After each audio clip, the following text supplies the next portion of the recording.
Do you know the differences between remodeling and restoration? Here we give you 4 differences. But first, subscribe if you haven't already, and click on the bell so you don't miss anything. Let's start. The first difference is the focus. Restoration focuses on repairing and restoring a property that has suffered specific types of damage, whereas remodeling focuses on making intentional changes and improvements to a property.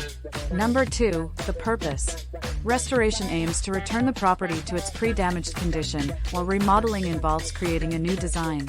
Number 3, knowledge. Restoration projects address specific damage and require specialized knowledge and techniques, while remodeling projects are more flexible and can involve a wide range of changes. Fourth and last, planning. Restoration projects are often necessary after unexpected incidents, while remodeling projects are typically planned and initiated by the property owner. If you liked this video, don't forget to give it a like. Tell us, do you know any other difference? At Easy Tarp and Restoration, we understand the urgency of securing your property quickly and safely. Contact us today.